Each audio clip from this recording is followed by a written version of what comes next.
301장 찬송입니다.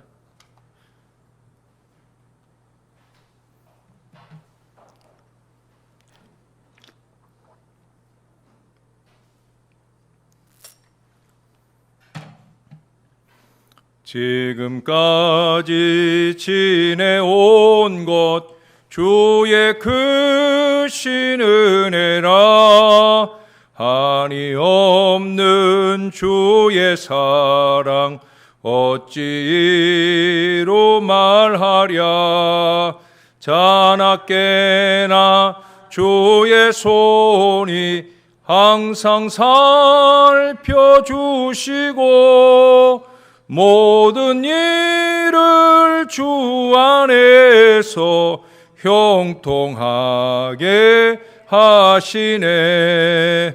몸도 맘도 연약하나 세임받아 살았네.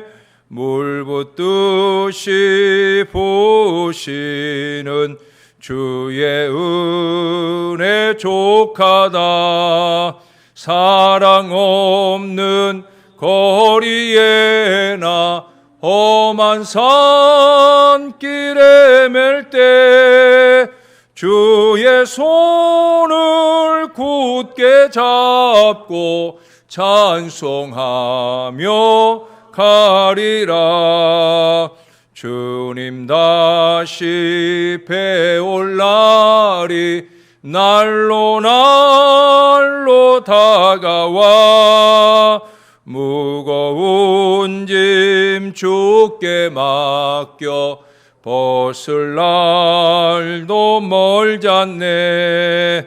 나를 위해 예비하신 고향집에 돌아가 아버지의 품 안에서 영원토록 살리라. 아멘. 그 뒤로 302장 찬송 한 장 더 하겠습니다.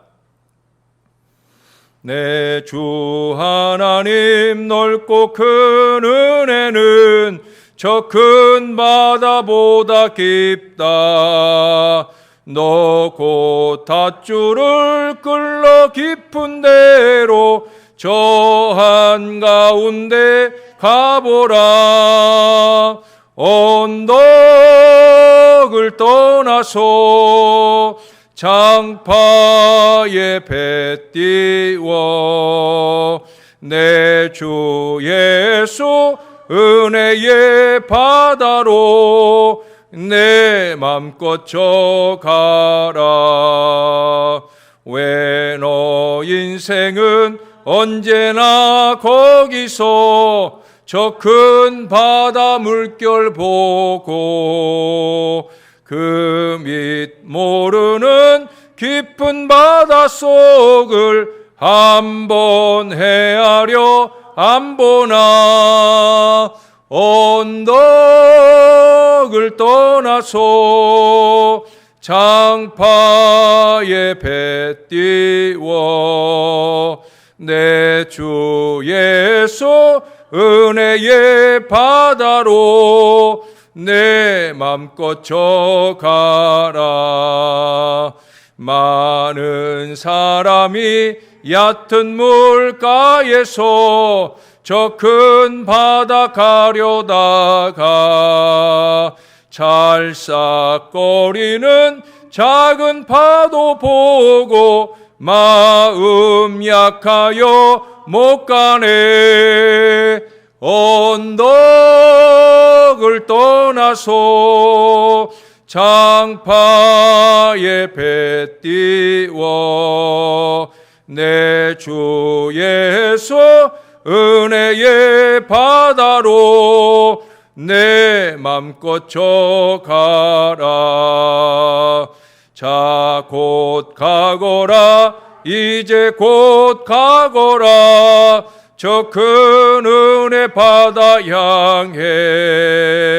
자, 곧 내 너를 저 깊은 데로 가라 망망한 바다로 언덕을 떠나서 장파에 배 띄워 내 주 예수 은혜의 바다로 내 맘껏 져가라.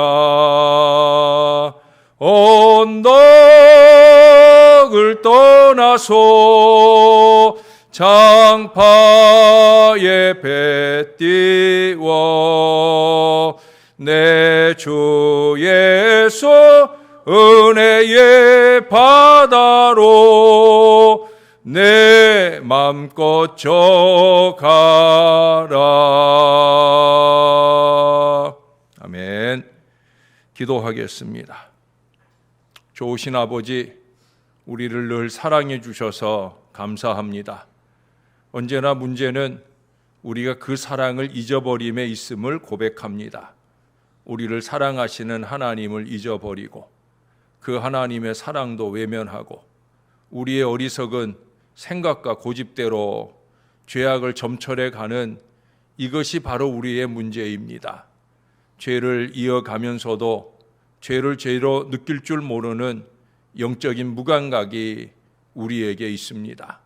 하나님의 말씀을 상고하며 펼칠 때마다 그 말씀이 지적해 주시는 우리의 연약함, 어리석음, 무지함을 깨닫게 도와주시고 말씀 앞에, 하나님 앞에 늘 바로 설 수 있도록 도와주시옵소서. 주님이 우리와 함께 하시기를 소원합니다. 감사합니다. 예수님 이름으로 기도합니다. 아멘. 계속해서 예레미야 4장, 이제 오늘 마지막 부분을 보겠습니다. 예레미야 4장, 오늘은 19절부터죠. 19절에서 마지막 31절까지 오늘도 한 절씩 교독하고 31절은 같이 읽습니다. 19절 말씀입니다. 슬프고 아프다. 내 마음속이 아프고 내 마음이 답답하여 잠잠할 수 없으니 이는 나의 심령이 나팔 소리와 전쟁의 경보를 들음이로다.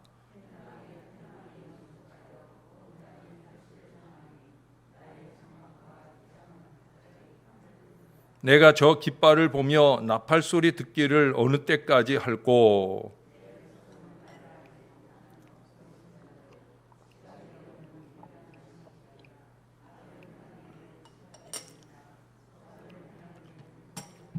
보라, 내가 땅을 본즉 혼돈하고 공허하며 하늘에는 빛이 없으며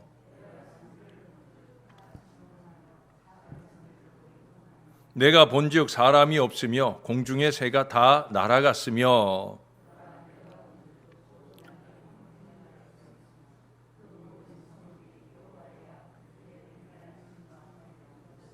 여호와께서 이와 같이 말씀하시길 이 온 땅이 황폐할 것이나 내가 진멸하지는 아니할 것이며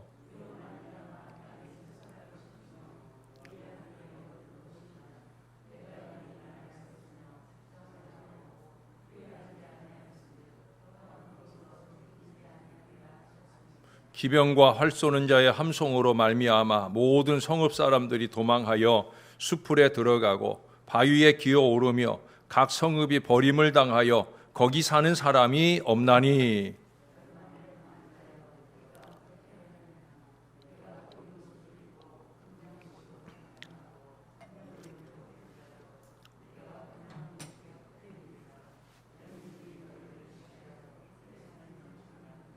내가 소리를 들은즉 여인의 해산하는 소리 같고 초산하는 자의 고통하는 소리 같으니 이는 시올의 딸의 소리라. 그가 헐떡이며 그의 손을 펴고 이르기를 내게 화가 있도다. 죽이는 자로 말미암아 나의 심령이 피곤하도다 하는도다. 아멘. 예. 오늘의 본문 가운데 시작하는 19절부터 22절까지는 이른바 예레미야의 십자가라고 불리는 그런 부분입니다.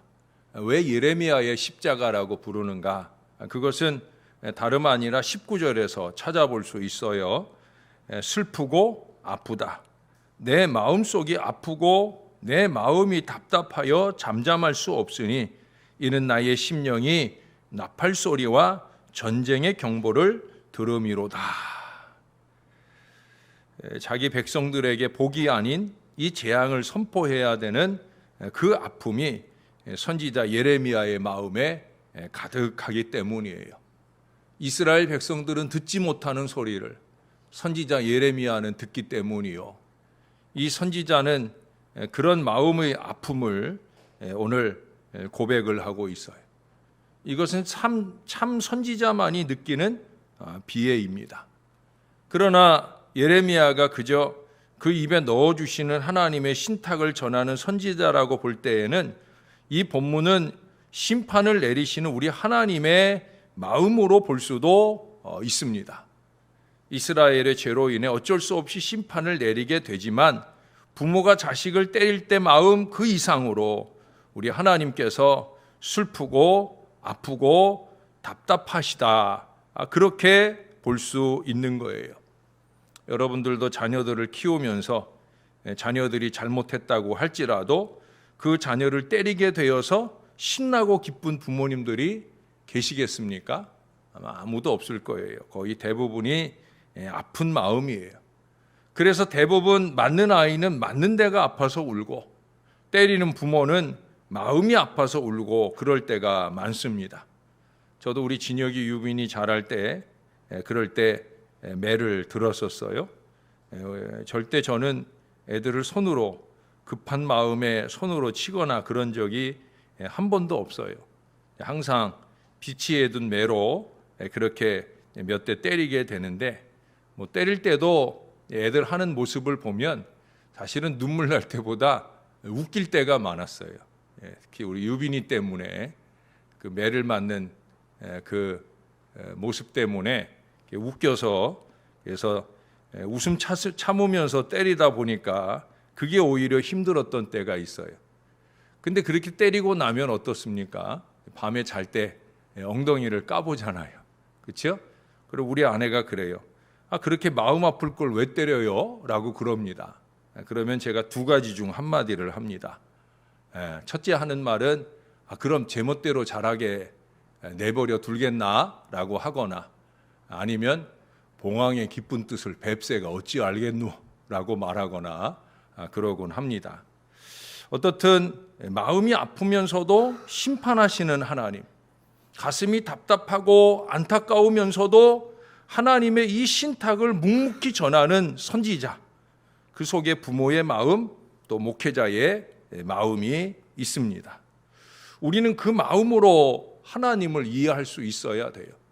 또 그분에게 매맞지 않도록 노력할 수 있는 삶이 필요하다는 거예요. 할 수만 있으면 더 나아가 다른 사람을 긍휼히 여길 수 있어야 되는 거예요. 22절에서는 다시금 멸망에 이를 수밖에 없었던 하나님의 백성의 그 어리석음을 나열하고 있어요. 제일 으뜸이 뭡니까? 하나님을 알지 못하는 어리석음. 그게 문제라는 거예요. 하나님을 하나님으로 느끼지 못한다는 거죠. 우리가 흔히 하나님을 경외한다. 그 경외한다는 게 뭐라고 그랬어요? 두려워한다. 하나님을 두려워할 줄 모르는 어리석음이 제일 큰 문제입니다. 그러니까 그 다음에 뭐라고 그래요? 악을 행하는 감각은 발달해 있는데 선을 행하기에는 미련하고 무지하다 하는 것이 그들의 멸망의 이유라는 거예요. 창세기 6장에서는 이런 인간을 가리켜서 그의 마음으로 생각하는 모든 계획이 항상 악할 뿐이다. 또 그 앞에서는 더 뭐라고 얘기하냐면 이는 그들이 육체가 됨이라. 이는 그들이 육체가 됨이라. 저도 가끔은 이렇게 말하고 싶을 때가 있어요. 생각 좀 하지 마세요. 제발 아무 생각도 차라리 하지 마세요. 라고 말하고 싶을 때가 많아요. 왜 그래요? 그리스도인처럼 생각하지 않기 때문이에요. 그 생각이 너무 한심하고 악한 육체임을 증명하기 때문에 그래요. 그리스도인답게 생각하고 하나님 앞에 헌신된 백성답게 생각하고 그러고 말하고 행동해야 되는데 이 생각부터가 문제인 거예요. 사고방식 자체가 문제예요. 어떻게 교회 다닌다면서 저런 생각을 할 수 있나 싶은 그런 안타까운 순간을 만날 때가 많이 있다는 거예요. 감각이 무뎌져서 그래요. 육체가 되어버려서 그래요. 교회를 다닌 지 얼마 안 되는 초신자 하나가 어느 날 목사를 방문했어요. 그가 목사에게 물었습니다. 목사님께서 구원받지 못한 사람은 죄짐을 지고 살아간다고. 그런데요, 저는 아무렇지도 않거든요. 대체 죄의 무게가 얼마나 됩니까? 10kg입니까? 20kg입니까? 이렇게 물었어요. 목사님이 반문을 했어요. 그럼 나도 하나 물어봅시다. 만약 시체가 500kg 나가는 그 무게를 그 시체 위에 얹었을 때 그 시체는 그 무게를 몇 킬로로 느끼겠습니까? 라고 물었어요. 몇 킬로로 느낄까요? 네. 그 사람이 대답하기를 목사님, 시체가 어떻게 무게를 느껴요? 아무것도 못 느끼죠. 라고 얘기를 했어요. 그자 목사님 대답이 맞습니다. 시체는 무게를 느끼지 못합니다. 영혼도 마찬가지입니다. 죽은 영혼은 죄의 무게를 느끼지 못하고 그것에 대해서 무관심하고 그것의 존재에 대해서도 경솔합니다. 무게를 느끼지 못하니까 계속해서 죄짐을 더해 간다는 거예요. 근데 그 더해가는 죄짐을 죄로서 느끼지 못하는 이 통렬한 문제가 있다는 거예요. 생각하고 말하고 행동하는 그 모든 것에 죄가 뚝뚝 묻어나는 게 보이는데 목사가 참 가슴 답답해요. 뚝뚝 묻어나는 게 보이는데 그걸 말해줄 수 없어서 강단에서 이 하나님의 말씀을 함께 나눌 때 그럴 때 결국은 그 말씀을 어떤 개인을 향해서가 아니라 공동체적 그 비애와 아픔을 말하게 되죠. 근데 육체가 되어 있으면은요, 아무리 강단에서 영적으로 신령한 말씀을 전해도 그걸 마음으로 느끼지 못한다는 게 이게 언제나 말씀 사역을 하는 목사의 가슴 아픔이에요. 여러분, 하나님을 알지 못하는 어리석음, 언제나 그것이 출발점입니다. 알지 못하니 느끼지 못하는 거예요. 이 가장 근본적인 어리석음으로부터 비롯되어 영적인 시체로 살다 보니까 악을 행하는 데는 민감하면서도 그것을 악으로 느끼는 데는 둔하게 되는 거예요. 선에 관해서는 아예 느끼지도 못하고 행할 생각은 더더욱 안 하게 되는 거예요. 지금 이 시기 이렇게 어려운 때 하나님이 뭘 하면 기뻐하실까? 이 생각을 하지 못하는 거예요. 예? 지난 주일에도 제가 기도했지만 바로 우리 인근 교회들 중에 지금 상가에 있는 이 어려운 교인들이 안 오고 우리들도 어르신들 지금 6개월 넘어 안 오시는 분들, 젊은 사람들 가운데 6개월 넘어 안 오시는 분들, 이런 분들 있잖아요. 이게 교회만 안 오는 게 아니라 어르신들은 온라인 헌금 이런 거 모르니까. 근데 그래도 우리 교회는 어느 정도 교인들이 오니까 살림 사는 데는 그렇게 어렵진 않거든요. 그러나 개척교회 이런 데는 얼마나 어려운지 몰라요. 교회가 아예 존재 자체를 안 하게 되는. 왜 세를 몇 달 동안 못 내고 하니까. 그러니까 교회가 존재 자체가 없어지는 그런 안타까운 교회들 이야기도 듣게 되어집니다. 그때 우리 예수 믿는 사람들이 모인 교회가 어떤 일을 해야 될까? 이걸 좀 생각할 수 있어야 되지 않겠습니까? 여러분, 우리가 여기서 기억해야 될 것은 이스라엘도 전에는 하나님의 백성이었다는 거예요. 그들의 선조는 하나님의 특별한 사랑을 받던 사람들이었다는 거예요. 여기 아직도 22절 시작에 그러잖아요. 내 백성이라고 일컫는 사람들이었다는 거예요. 이 세상 어느 누구보다도 하나님과 가까워 보이는 그들이었는데 그들이 어느덧 하나님을 아는 지식에 있어 어리석게 되었다는 거죠. 하나님으로 알지 못하고, 그러니 그 하나님이 하나도 두렵지 않고, 그러니 그 하나님이 멸망의 심판을 내리실 수밖에 없는 지경에까지 이르게 되었다는 거예요. 이 영적인 지각을 상실하게 되면 선보다 악을 더 추구하는 지경에까지 이르게 되고, 그러고도 부끄러움을 모르는 뻔뻔함으로 가득 차 있는 지경이 되었다는 거예요. 사랑하는 여러분, 우리가 함부로 자신할 수 없어요. 이게 우리의 모습이 되지 않기를 위해 우리가 주님 앞에 무릎 꿇을 때마다 기도할 수 있어야 됩니다. 간절함으로 기도할 수 있어야 됩니다. 더더욱 우리의 자녀들이 자손들의 미래가 되지 않기를 위해서 더욱더 간절히 기도해야 되는 거예요. 여러분, 23절 이하의 처참한 재난들이 우리와 우리 후손들의 차지가 되지 않기 위해서 아들 예수를 보내주시면서까지 우리를 이러한 재난의 골짜기에서 건져주시기 원하시는 우리 하나님의 사랑에 보답하고 감사하는 마음으로 살아갈 수 있기를 위해서 우리는 노력해야 된다는 거예요. 세상의 소금으로 빛으로 그렇게 선을 나타내므로 하나님이 영광을 받으시도록 할 수 있어야 된다는 거예요. 우리는 19절에서 하나님이든지 선지자이든지 어떻든 영적인 후원자들을 아프게 슬프게 답답하고 고통스럽게 하고 나면은 거기 마지막 31절에 보세요. 거기 기록한 말씀처럼 결국 우리 심령이 온갖 재난으로 고통의 소리를 바라며 피곤케 되어지는 결과에 이룰 수 있다라는 사실을 알아야 돼요.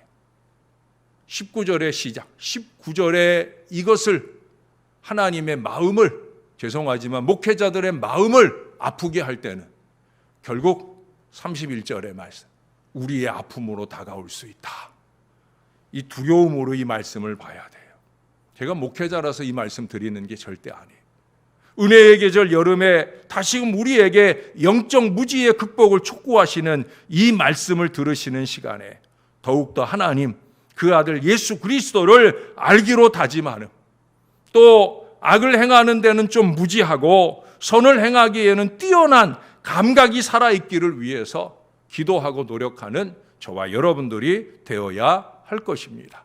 그리고 다시 한번 제가 자주 강조하는 걸 늘 기억해 주셔요. 어디를 가든지 무엇을 하든지 누구를 만나든지 하나님 보시기에 좋게 하나님 앞에서 생각하고 말하고 행동하는 저와 여러분이 되어 하나님이 우리로 인해 슬프고 아팠던 마음이 기쁘고 즐거운 마음이 되실 수 있도록 살아낼 수 있는 저와 여러분들이 될 수 있기를 우리의 구주가 되시는 예수님의 이름으로 간절히 축원합니다. 기도하겠습니다. 좋으신 아버지 은혜를 감사합니다. 우리가 깨달을 수 있도록 하나님의 말씀을 우리에게 들이대 주시고 이 말씀을 통해 하나님의 아픔을 느낄 수 있도록 인도해 주시니 감사합니다. 세상에 어느 목사가 교회를 위하지 않는 마음으로 행하는 일이 있겠습니까? 교인들을 위해서 행하려고 하지 않는 마음이 있겠습니까? 그럼에도 불구하고 그 마음이 외면될 때가 너무나 많습니다. 정말 교회를 위해 애통하고 안타까워하며 주님 앞에 준비하는 모든 말씀과 목회적 노력들이 무시되어지는 순간들을 만날 때가 많습니다. 꼭 해야 되는데, 이거 안 하면 안 되는데, 꼭 말해야 되고 꼭 해야 주님이 보시는 우리 교회가 주님의 기쁨이 되고 주님께서 또한 복을 주시는 공동체가 될 텐데 하는 안타까움 속에 목회를 이어갈 때가 많습니다.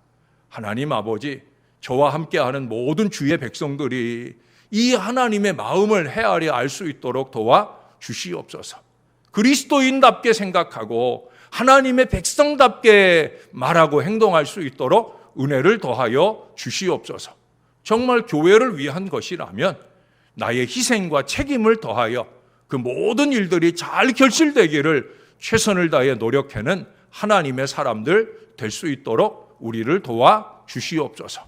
저와 모든 주의 자녀들이 늘 하나님을 인지하고 살 수 있도록 코람데오 하나님 앞에서 네오볼렌테 하나님의 뜻대로 그렇게 주 앞에 행하여 주님께서 원하시는 바를 이루어 드림을 통해 또한 주님은 우리가 원하는 것 이상을 이루어 주시는 놀라운 축복을 경험하게 도와 주시옵소서. 코로나19로 인해 처처에 어려운 교회들의 목회자들의 신음소리가 들립니다. 교회가 문을 닫아야 할 지경에 이르고 또한 목회자들의 생계가 어려운 신음소리가 들려옵니다. 건강한 교회들이 그들을 섬기기 위해 정성된 섬김을 나누는 아름다운 이야기도 들려옵니다. 주님, 우리의 마음을 지켜 주시옵소서. 주님 원하는 건강한 마음으로 선을 행하고 나누는데 인색하지 않도록 도와 주시옵소서. 하나님, 오늘 우리 황지혜 자매가 이제 둘째 아이가 잘 태어나지 않아서 이제 오늘 아침에 유도 분만을 시작하려 합니다. 이 딸을 잘 지켜 주옵소서.